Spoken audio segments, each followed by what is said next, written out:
Graça e paz, queridos irmãos, pastores, missionários, obreiros, pregadores. Estamos de volta no podcast Fé na Verdade. Este podcast, ele é uma continuidade da conferência Fé na Verdade. Nossa igreja, Igreja Batista de Constantinópolis, tem um ministério, cuidar dos que cuidam do rebanho de Deus. Nós, pastores, passamos o ano todo pregando, aconselhando, visitando, ministrando aos corações das nossas ovelhas e evangelizando. Mas nós também precisamos ser cuidados. E a Conferência Fé na Verdade, ela nasceu com este propósito. Esse ano de 2024, 28, 29 e 30 de junho, nós teremos a 15ª edição da Conferência Fé na Verdade. Receberemos 4 doutores, professores de uma universidade batista dos Estados Unidos. Serão 12 mensagens extremamente edificantes. E o podcast Fé na Verdade quer ser uma continuação da Conferência Fé na Verdade. Por isso, temos escolhido livros e convidados que acrescentem. Este podcast é para os pastores, é para os missionários, é para os obreiros, é para você também que é membro da igreja, que é ovelha, para que você perceba a importância, a relevância e o desafio de ser um pastor. E eu quero convidar você para divulgar, ligue para o seu pastor e diga: pastor, na Constante TV tem o podcast Fé na Verdade, foi feito para o irmão. É um podcast para os pastores. Não perca, participe. Nós estamos estudando agora o livro Ser Pastor, um livro excepcional, um livro fácil, objetivo e bem edificante. E eu tenho certeza que todos os pastores que acompanharem serão ricamente abençoados. E conosco está aqui o pastor João Saraiva, pastor da Igreja Batista do Dom Pedro, aqui em Manaus, e nós estamos compartilhando nestes encontros. Hoje faremos o 6º capítulo deste precioso livro. Pastor, mais uma vez, seja bem-vindo ao podcast Fé na Verdade. E neste podcast, onde vamos estar tratando sobre o estudo e a eficácia do ministério, é uma oportunidade para nós estarmos fazendo reflexões e avaliando como tem sido a nossa prática nesta área, porque o estudo é importantíssimo na vida do pastor. Sim. Pastor, me diga uma coisa, na sua experiência, não é? Compartilha conosco, o senhor tem um plano de leituras, como o senhor trata o seu tempo, as escolhas das literaturas, como tem sido na sua prática ministerial a questão dos estudos? Eu tenho dedicado a maior parte dos meus estudos para aquilo que tem sido de ferramenta para o meu ministério, particularmente falando na área do aconselhamento. Mas eu priorizo também a área de missões, que é uma área que eu aprecio bastante, e no preparo de sermões expositivos. Agora, como eu faço isso? Ao longo dos anos eu fui avaliando algumas estratégias, e uma delas é separar um tempo pela manhã, uma média de 1 hora e meia, para os estudos daqueles livros que eu estou trabalhando naquela semana ou naquele período.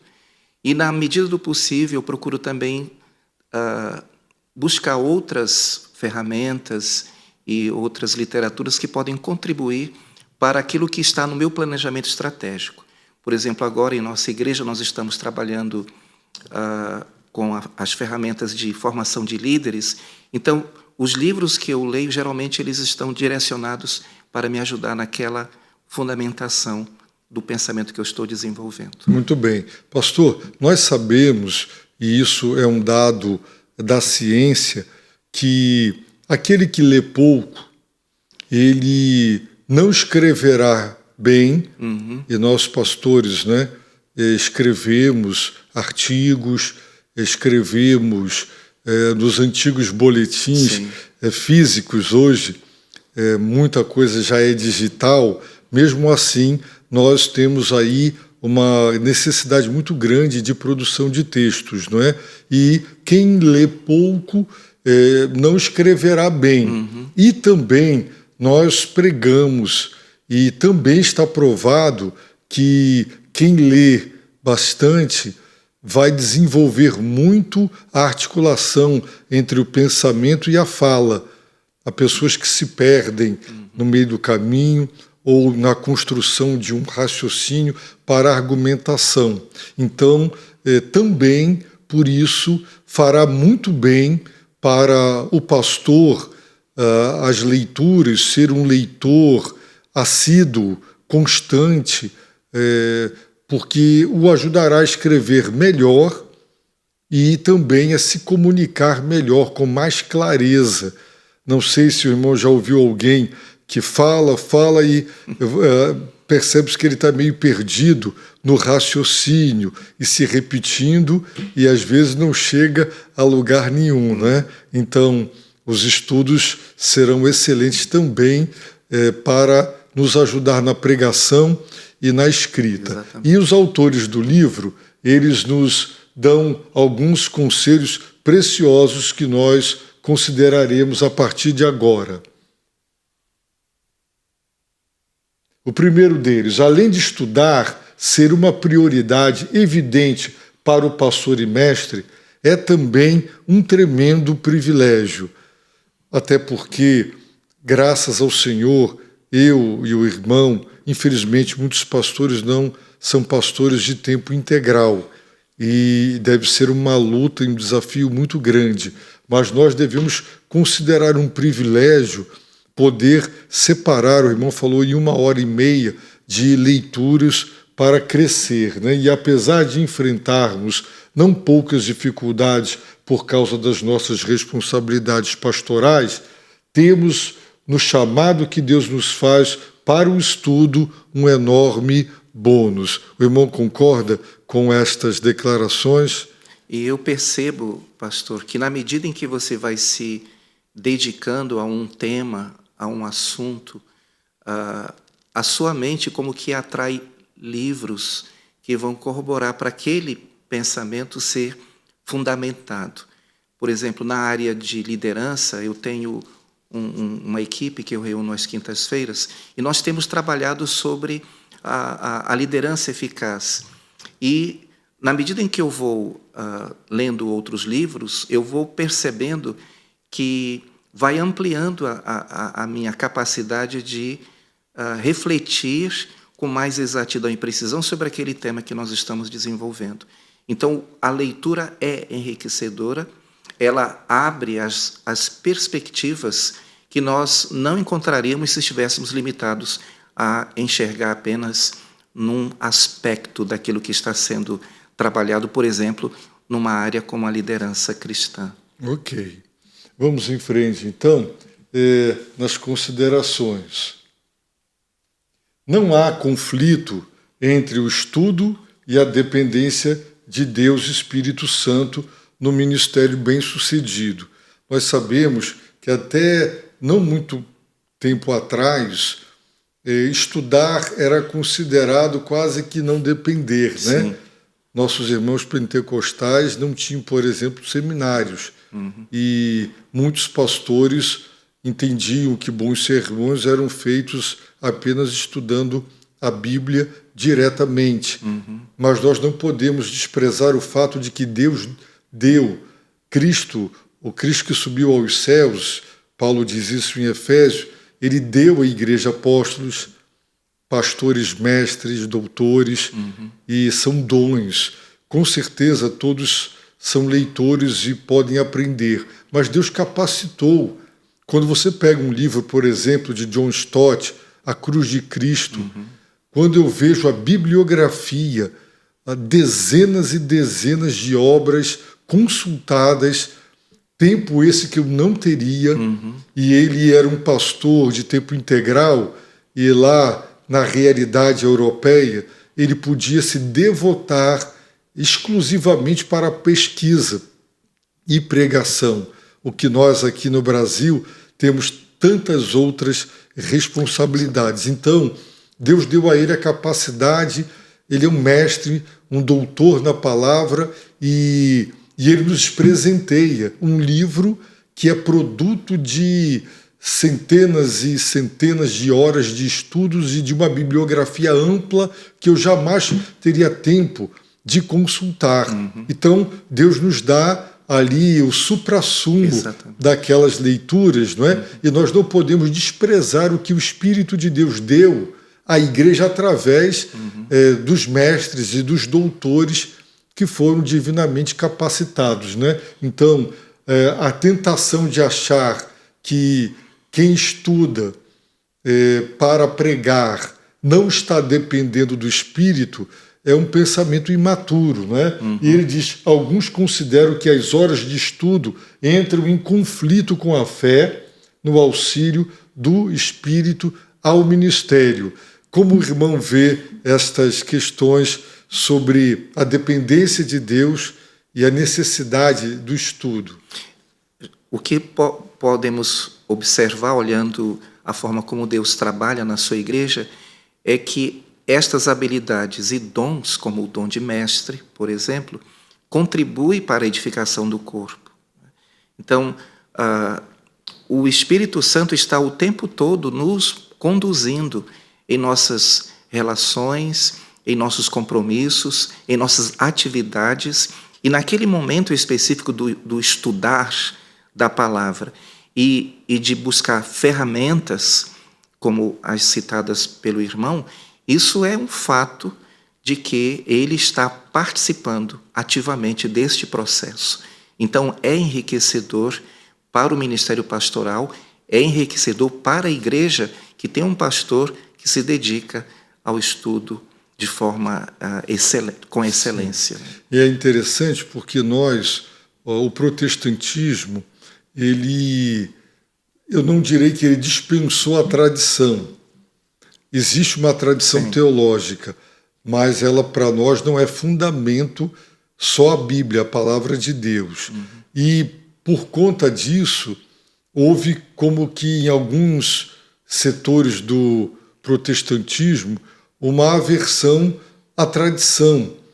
E o Espírito de Deus tem trabalhado ao longo dos séculos na vida de teólogos que deram grandes contribuições. Por exemplo, Agostinho, ele deu uma contribuição para o cristianismo tremenda. Alguns aspectos ele não foi tão bom, ele acabou criando esse sistema sacramental, isso não foi bom para a igreja, mas em outros aspectos foi excelente. Então, há uma tradição teológica. Nós não temos hoje que reinventar a roda. É muito difícil imaginar que alguém hoje consegue algo inédito, alguma conclusão inédita, porque já se pensou tudo. E consultar o que já foi pensado é bom para você ter uma referência. Você vai ler a Bíblia e você chega a uma conclusão. Quando você consulta bons comentários, você tem ali comentaristas conservadores teologicamente, e você tem um referencial. Eu estou perto ou estou longe da compreensão deste texto ou dessa doutrina. Então, eu creio que não há conflito entre a dependência do Espírito e o estudo, porque Deus atuou também em outras vidas e nos brindou com suas conclusões e anos e vidas que foram dedicadas a estudar. Isso para nós é um privilégio, né? Poder beber destas fontes. Sim, certamente. Né? Pastor, vamos em frente. Os autores dizem, mas aqueles que mais conhecem as bênçãos do Espírito no ministério têm sido mais conscientes de sua necessidade de estudar as Escrituras em segredo com a sua ajuda. O irmão concorda com essa declaração? Sim. Ela reforça exatamente este entendimento que nós estamos agora aqui compartilhando, né? E o pastor, sendo um pastor que estuda, ele vai certamente influenciar a sua liderança, aqueles que estão na formação da liderança da igreja. Ok. Os autores fazem uma advertência, dizendo: seria tolice não reconhecer que existem perigos no estudo. Ele pode se tornar um fim em si mesmo. Podemos estudar com a motivação errada. Eu conheço pastores que se trancam no gabinete e passam horas e horas e horas estudando, se tornam realmente eruditos, mas não pastoreiam. Acabam por não dar assistência ao rebanho, quer o aconselhamento, a visitação ou o treinamento. Então, eles se beneficiam do fato de que a igreja lhes proporciona sustento para se dedicarem e fazem do estudo um fim, quando o estudo deve ser considerado um meio de adquirir conhecimento para repassar, quer no aconselhamento, na visitação, na liderança, no treinamento e no púlpito, não é? Sim. Então, é realmente um perigo.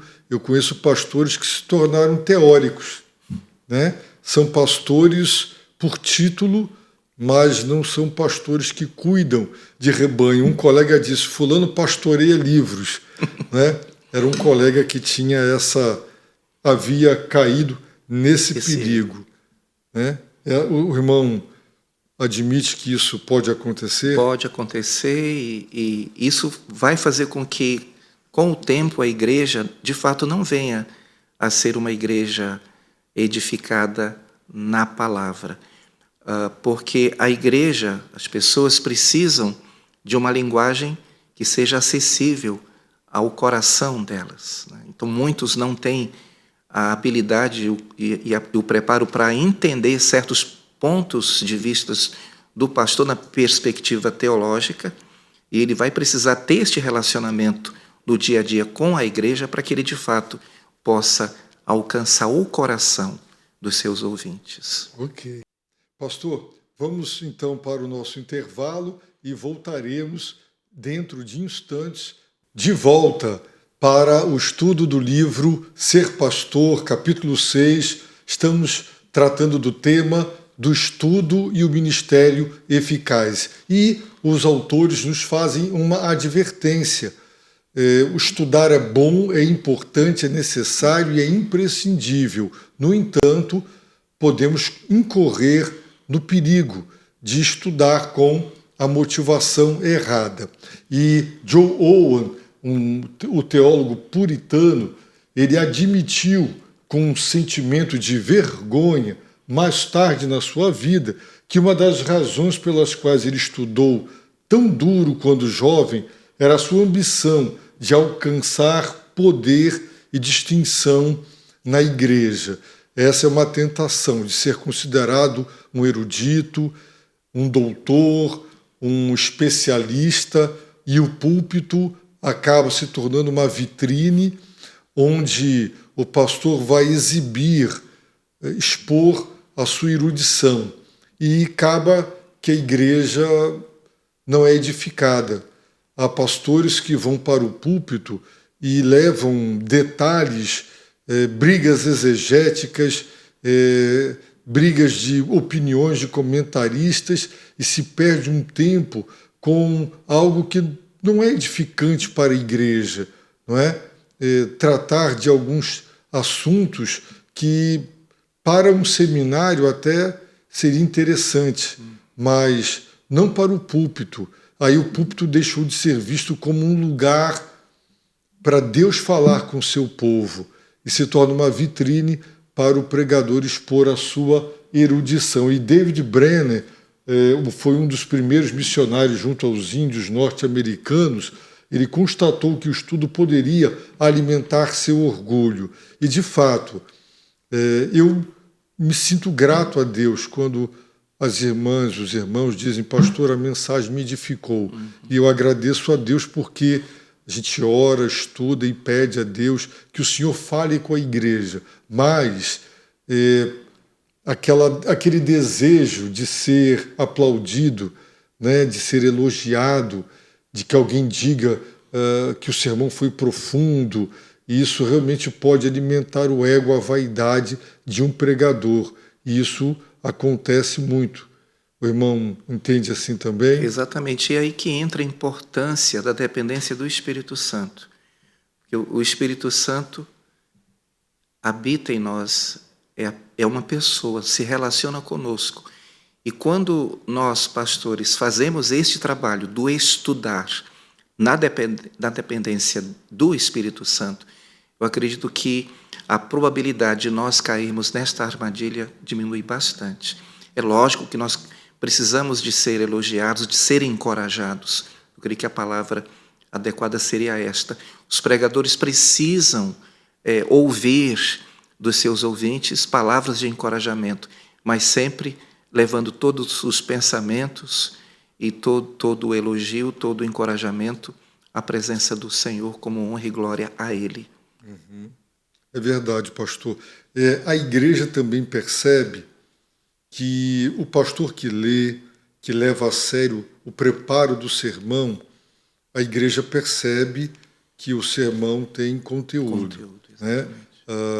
Alguns podem se ressentir dizendo, olha, esse sermão pregado aí foi tirado da internet, pronto.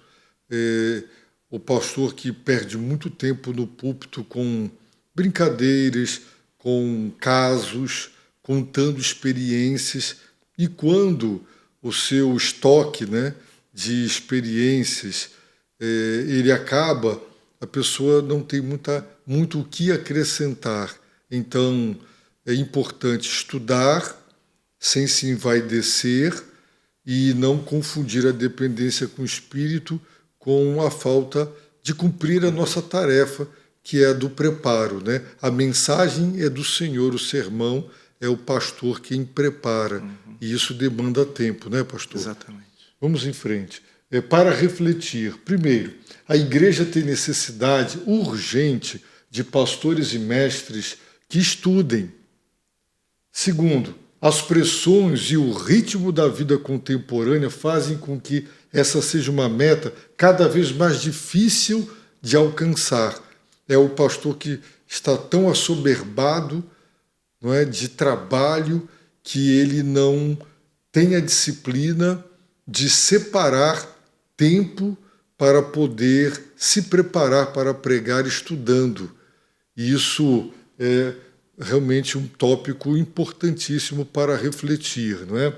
Pastor, em terceiro lugar, ele diz, os pastores sustentam um ministério eficaz à medida que aumentam a sua própria compreensão da palavra de Deus. E em quarto lugar, se estamos constantemente pregando sem nos realimentar, em breve deixaremos de derramar o que quer que seja de valor para os outros. Só pode dar quem tem. Pedro disse, eu não tenho prata, eu não tenho ouro, que eu tenho, eu dou. Em nome de Jesus, levanta e anda. O pastor também tem que ter para poder dar, não é? E eu observo aqui que à medida que a igreja for crescendo, vai demandar mais trabalho. Então o pastor precisa saber delegar, passar responsabilidades, treinar uma equipe de liderança e preparar, como Paulo, orientando aos Efésios, declara, né, que os dons que foram dados à igreja, os apóstolos, pastores, profetas e mestres, evangelistas, visando a edificação do corpo de Cristo. Então, na medida em que a igreja cresce de forma saudável, isso vai dar mais condições para que o pastor tenha tempo para estudar, estar bem preparado, alimentar o rebanho e também ser alimentado. Por exemplo, hoje em nossa igreja, nós temos vários pastores da própria igreja, formados na própria igreja. E eu dou oportunidade para eles pregarem e sou edificado, sou abençoado com os sermões que eles estão pregando, que eles estão trazendo para alimentar o povo, e também me coloco na posição ali de um ouvinte atento para ser também alcançado com a palavra que está sendo ministrada. E é interessante, pastor, nessa linha de raciocínio, que a igreja que tem um pastor que se prepara para pregar, ela acaba se tornando uma igreja exigente. Exatamente. Ela já está acostumada com uma boa alimentação espiritual, consistente, bíblica, fiel. E um obreiro, um pregador que vai para o púlpito e está aquém daquele padrão, a igreja percebe claramente. Eu fiquei muito contente e grato a Deus, sem nenhuma vaidade, sem nenhuma soberba, mas um conferencista veio à nossa igreja e ele falou várias vezes, pregou várias vezes, e ele falava no mínimo 50, 55 minutos. E ele disse: Jorge, a sua igreja acompanha do início ao fim, com atenção, porque ela está acostumada. Exatamente. Ele fez essa observação. Eu prego em algumas igrejas, eles disseram, e com meia hora você vê a igreja dispersa, você vê pessoas incomodadas e você percebe a desatenção e que é melhor abreviar e terminar. Então, um conferencista que vem para uma igreja, ele percebe se aquela igreja está acostumada a receber a palavra, não é? Porque muitas igrejas, os pastores não estão mais pregando. É incrível. Eu tenho escutado pessoas, pastor, que têm dito que se alimentam através das nossas transmissões, através dos programas que a igreja já teve na TV e agora na internet, não saem das suas igrejas porque estão ali, amam a sua igreja, mas não se sentem alimentadas. E isso entristece quando no culto se dá tanta ênfase ao louvor e tanto tempo com tantas coisas e pouco tempo se dedica à exposição da palavra. Então, estudar é um outro aspecto que eleva o nível do púlpito. A igreja se acostuma com o alimento sólido e ela percebe claramente a diferença quando ela ouve um outro pregador que não está correspondendo com as suas expectativas, né? Essa é uma realidade que eu tenho percebido muito na vida da igreja. Não sei se o senhor já teve essa experiência de alguém fazer alguma observação nesse sentido. Eu tenho notado em nossa igreja que depois que nós começamos a trabalhar os sermões de forma expositiva, isso já faz uns 10 anos mais ou menos, isso aumentou muito o interesse e a participação da igreja, dos ouvintes, em relação às pregações. Ótimo. E isso trouxe mais responsabilidade para nós. E motivação. E motivação também, né? Então, é um fato. E nota-se que quando um pregador faz a sua parte, mas ele ainda encontra dificuldades na exposição da palavra, a igreja percebe a diferença. Então, hoje nós temos jovens pregadores na igreja em Dom Pedro, fruto dessa cultura, porque isso é uma cultura que precisa de ser cultivada, precisa de ser praticada. Os jovens começam a buscar, a estudar a palavra, a se preparar para participar dos ministérios que a igreja oferece de uma forma em que a excelência da pregação é efetivada. Ok. Vamos em frente. O ensino e nossa obediência pessoal a Deus. A chave para o sucesso no estudo é sempre estudarmos visando nossa própria obediência em primeiro lugar. Uma armadilha que Satanás regularmente tenta armar é nos fazer concentrar tanto sobre a obediência dos outros em relação a Deus, que negligenciamos a nossa própria obediência. Isso, pastor, na leitura me tocou profundamente. De fato, nós não podemos esquecer que somos ovelhas do Senhor e de que aquela preocupação do apóstolo Paulo de não ficar reprovado após pregar, nós deveríamos ter, não é? Então, ensinar aos outros, como Paulo diz no capítulo 3 de Romanos, tu que ensinas que não se deve adulterar, adulteras, né? Então, ensinamos aos outros o que Deus espera delas, e nem sempre o pregador está realmente vigiando e orando e buscando confrontar a sua vida com a palavra. Então, eu acredito que é uma orientação muito sábia que, em primeiro lugar, nós visemos a nossa própria vida, a nossa própria obediência. E essa sagacidade do maligno, não é? De nos fazer enxergar o cisco nos olhos dos outros, as desobediências alheias, não é? E as nossas traves, né? Então, eu achei importantíssima esta declaração.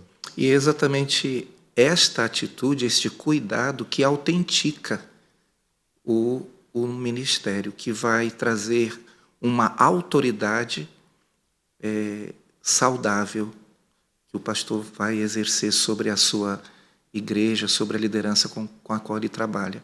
Ele não pode cobrar algo que ele não esteja, de fato, vivendo. É verdade. E nós somos exemplo, acima de tudo, exemplo para o rebanho. Pastor, eu tive uma experiência interessante, né? Meu pai, no trânsito, ele sempre foi bastante nervoso, né? E eu brincava com ele, mexia com ele, mas ele era bem irritado com o trânsito. Se ele estivesse com o carro parado, né, e alguém abriu o sinal, buzinasse, ele dizia, passa por cima. Aí eu dizia, pai, se acalma, um dia isso não vai dar certo. Aí eu estava aqui em Manaus dirigindo e me aborreci no trânsito. Meu filho disse assim, pai, você está igual ao meu avô. E aquilo para mim foi assim, eu me calei, fiquei tão triste, né? Porque eu estava reproduzindo algo que no passado eu mesmo critiquei. E aí eu entendi que eu tinha que trabalhar mais o domínio próprio e aquilo me ajudou muito, não é? A perceber o que eu não estava percebendo. E outras pessoas nos ajudam, a esposa principalmente, né? Ela nos ajuda mesmo a perceber o que nós não estamos percebendo.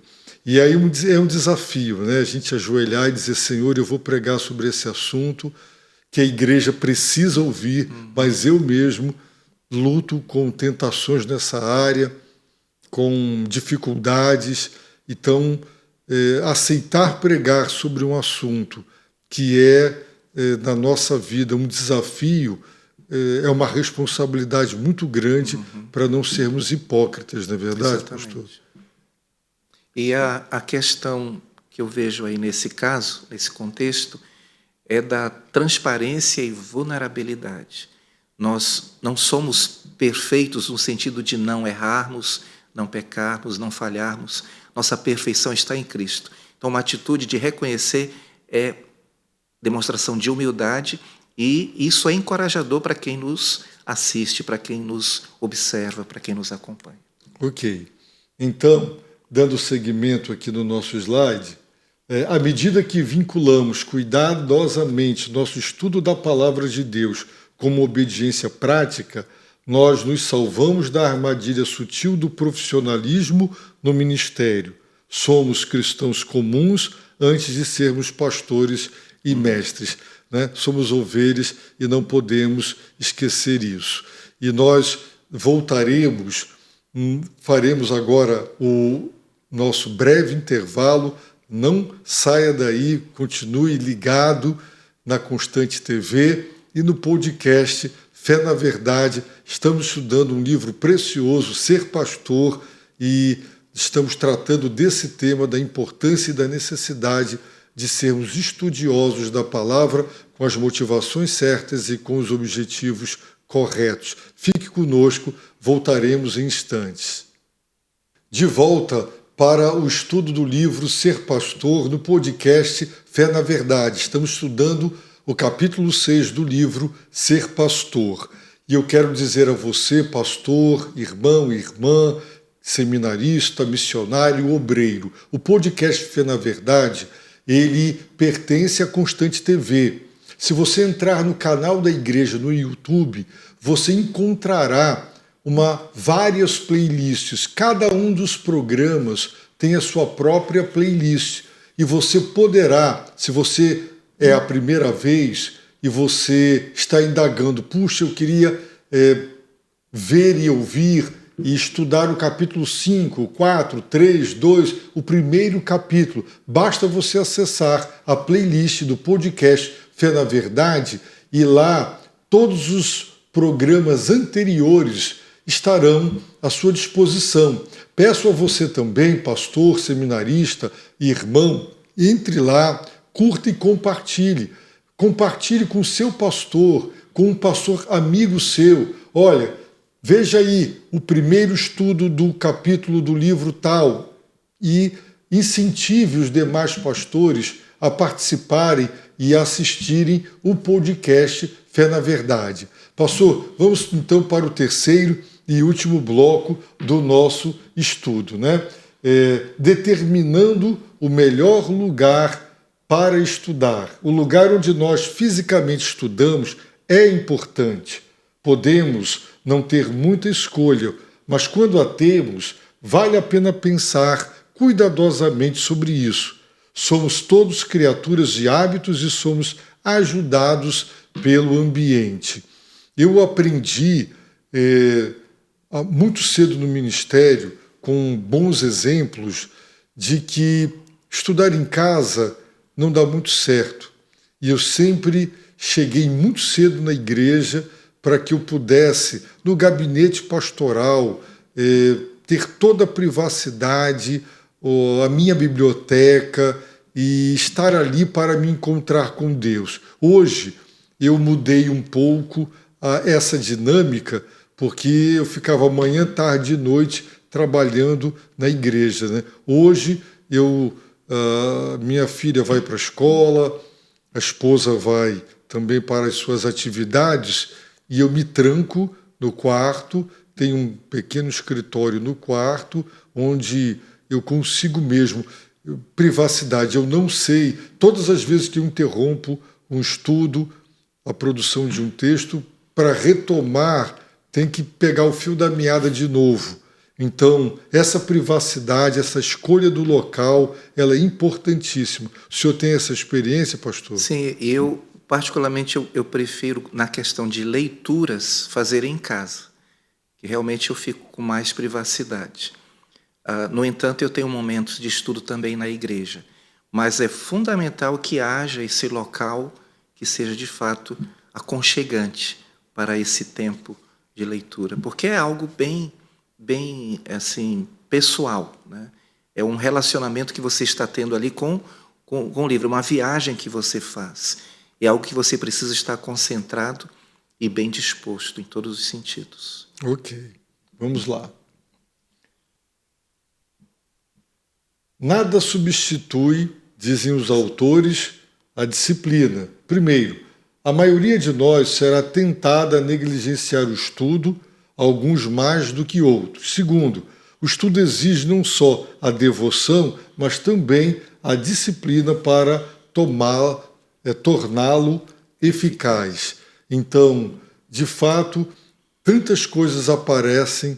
Hoje, o WhatsApp, são tantas mensagens para serem respondidas, ligações para serem atendidas, e o pastor perde o foco, a atenção, e quando vê, uma manhã já se passou. Ele está trabalhando, respondendo os e-mails de irmãos e de atribuições da igreja mesmo, é tarefa mesmo do pastor, mas tira esse tempo. O tempo da oração e o tempo do estudo, o pastor precisa ter bastante compromisso e saber que quem mais vai ganhar com o não atender nessas horas é a própria igreja.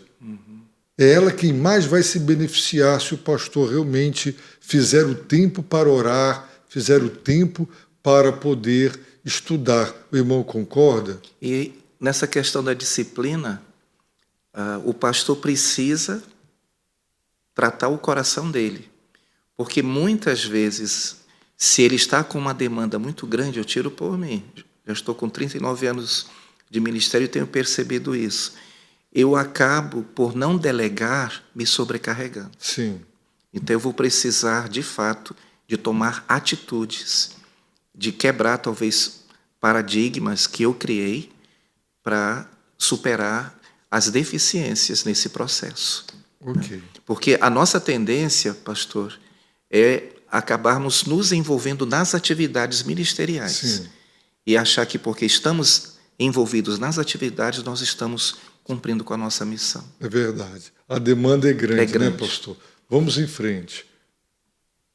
Terceiro, se fomos designados pelo povo de Deus para darmos todo o nosso tempo para o pastoreio e o ensino, é imperativo, sempre que possível, dedicarmos nossas manhãs ao estudo. Ele aconselha. Em quarto lugar, pode haver exceções, mas essa continua a ser a regra geral. Uma área de tensão, dizem os autores, encontrar tempo para leitura e estudo geral. Há uma tensão considerável para a maioria dos pastores e mestres em separar tempo adequado para a preparação para o ministério e o tempo que eles sentem que deveriam usar para leitura e estudo em geral. Nós já demos algumas pinceladas nisso, sobre a necessidade de fazer esse tempo.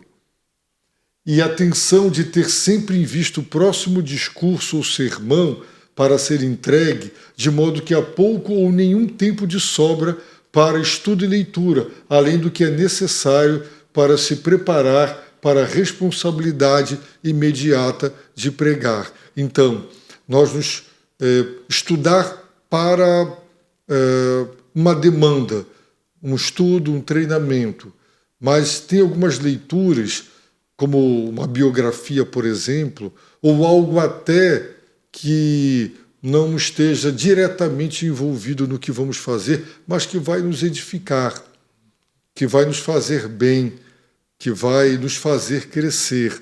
Então, também vale a pena sair aí um pouquinho aí, da linha de preparar para pregar, preparar para ensinar, uma leitura mais light para a edificação e para a nossa devoção. Planejando nossa semana. Todos nós temos o mesmo número de horas em uma semana, e são aqueles que planejam seu tempo cuidadosamente que tiram o máximo proveito delas. Livros. Os livros desempenham um papel vital no estudo. São equipamentos necessários para o ministério. O tempo para a leitura é tão valioso que é imperativo usá-lo bem e não o desperdiçar com material que é efêmero. E hoje as redes sociais tomam muito tempo. Sim. Da gente. E aí entra a questão da disciplina, envolvendo o planejamento. Você tem que ter uma agenda bem definida. Pode haver a flexibilidade, mas é fundamental que seja estabelecido o tempo de estudo, o tempo de leitura, tempo para se dedicar também a atividades que vão contribuir para que o processo da formação acadêmica aconteça de forma saudável. A questão da administração do templo, né? Eu aprendi com um pastor bem organizado. Um dia ele me mostrou, ele tinha uma tabela impressa, a hora que ele ia acordar, o tempo que ele gastava tomando café, o tempo que ele dedicou à sua devoção, o tempo de estudo. Ele colocou tudo até a hora do almoço e parte da tarde, o descanso após o almoço, também. Tudo. E eu aprendi com ele a fazer essa administração do tempo. E é interessante porque isso não nos escraviza. Sim. Muita gente acha que uma tabela, onde você tenha o tempo que você necessita e que você vai investir naquela atividade. Mas isso não nos escraviza, nos dá norte, não é? Exatamente. Porque você sabe quanto tempo você precisa para cada uma daquelas tarefas. Para mim, por exemplo, me ajudou muito a me organizar. E quando eu saio, né, entro de férias e acontecem extras, acontecem surpresas que alteram, eu custo muitas vezes a voltar para aquela disciplina. E tem que ser muito disciplinado e vigiar, porque o tempo todo, não é? E tem gente que diz assim, isso cria rotina, mas rotina é bom. Faz parte. Faz parte, né? Eu li certa vez no aeroporto, folheando, hábitos de pessoas bem-sucedidas. E lá estava escrito que eles eram rotineiros. E tem gente que diz que detesta a rotina, mas eles tinham uma rotina. E isso faz bem. E na minha experiência pessoal, quando essa rotina é planejada e, lógico, dirigida pelo Espírito Santo, isso vai evitar que você caia no estresse, no desgaste emocional e espiritual. Então é saudável. Ok. Vamos em frente? Devemos ler livros que vão exercitar nossa mente e ampliar nossos poderes mentais. É melhor ficar preso a um livro de valor sólido, se vai demorar um mês para ler, do que terminar 2 ou 3 livros de bolso insossos, né? É verdade. Eu tenho um problema. Quando eu começo um livro que ele começa contando o caso, eu me desmotivo na hora. Já me recomendaram livros. Eu gosto de livros que você percebe um raciocínio, uma argumentação, um raciocínio crescente que está te conduzindo a uma conclusão, a um ponto, e eu gosto demais. E realmente, tem livros que vão demandar muito tempo e será trabalhoso para nós, e tem livros que serão livros bem fáceis, né? Você leu, é verdade, você usou o tempo que precisava para ler, mas uma leitura que não vai acrescentar muito, né? Então a gente tem que tomar cuidado, inclusive na seleção do que leremos. E os autores dizem, ao invés de assustarmos com a pilha crescente de novos livros que adquirimos, devemos reconhecer que, se dedicarmos apenas meia hora por dia para a leitura, ao final de um ano teremos feito muita leitura, não é? O ministério da Palavra de Deus requer uma mente bem equipada e não devemos negligenciar nenhum campo de conhecimento. Então, ler teologia do Velho, teologia do Novo, pouco da história da igreja, na área de aconselhamento. É interessante porque na hora que você vai pregar e preparar um sermão, você lembra de uma informação e você enriquece o sermão com aquela informação devido a essas leituras em várias áreas, né, da teologia tão necessárias, né, pastor? Há lugar, por exemplo, para a leitura do editorial do nosso jornal diário, bem como para nos perguntarmos qual é a resposta cristã ou atitude com relação ao assunto em discussão. E aí ele entra nos benefícios do estudo. Cada mestre eficaz da palavra desenvolve suas próprias maneiras de reter informações de modo a se beneficiar do que ele estuda. Então, são verdades. Tem pessoas que apreendem muito, outras menos. O senhor faz registro, sublinha, o senhor faz síntese do que lê. Eu costumo ir lendo e sublinhando, destacando com marca-texto, fazendo observações, e procuro também fazer uma síntese, um resumo. E, principalmente, eu compartilho. Nas minhas conversas informais, eu vou compartilhando com os mais próximos de mim aquilo que eu tenho lido. Isso tem sido bastante edificante para mim, porque reforça aquilo que eu estou lendo, e para eles também, que são abençoados com as leituras que eu estou fazendo. Ok. Invariavelmente, dizem os autores, descobrimos muito mais na preparação de um sermão ou de uma fala do que realmente utilizamos ao proclamar o sermão. É imperativo que mantenhamos e conservemos qualquer coisa que possa ser útil no futuro de nosso ministério. Aí é que vale a pena os registros, né, para identificação. Já me aconteceu eu li sobre isso onde? Eu li essa informação onde está. Então, a falta de algum registro faz com que percamos, na hora da necessidade, encontrar aquela informação.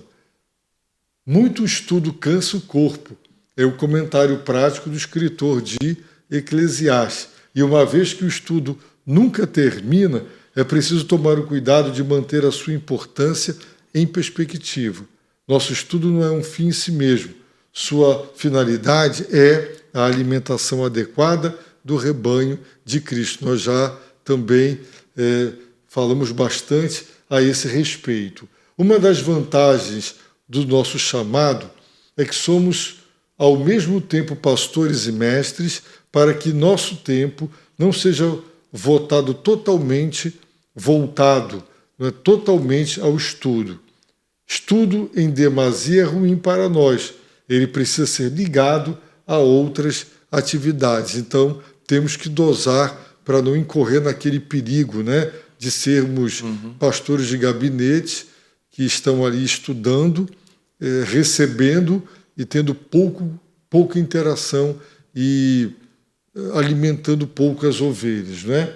E as diretrizes bíblicas que os autores nos apresentam. As instruções que Paulo fornece a Timóteo são diretivas claras. 1 Timóteo 4, 13 e 15. Enquanto aguardas a minha chegada, aplica-te à leitura e à exortação e ao ensino. Não deixes de desenvolver o dom que há em ti, que te foi dado por profecia, com a imposição das mãos dos presbíteros. Ocupa-te destas coisas, dedica-te inteiramente a elas, para que todos possam ver teu progresso. Então, já naquela época, Paulo incentivava Timóteo. Em 2 Timóteo 2,15, procura apresentar-te aprovado diante de Deus como obreiro que não tem do que se envergonhar, que maneja bem a palavra da verdade, que lê e interpreta corretamente. O estudo é parte da nossa devoção à palavra de Deus e ao ministério que Ele nos confiou. Ele requer nosso melhor, devemos ser diligentes no estudo. E para finalizar, como pastores e mestres, vai fazer-nos bem ler o Salmo 119 várias vezes por ano, uma estrofe por dia, para que nossa reverência para com as Escrituras não seja apenas mantida, mas também aprofundada. Lidar com a palavra de Deus a cada dia nunca deve fazer com que pareça banal. Ela é a palavra viva de Deus.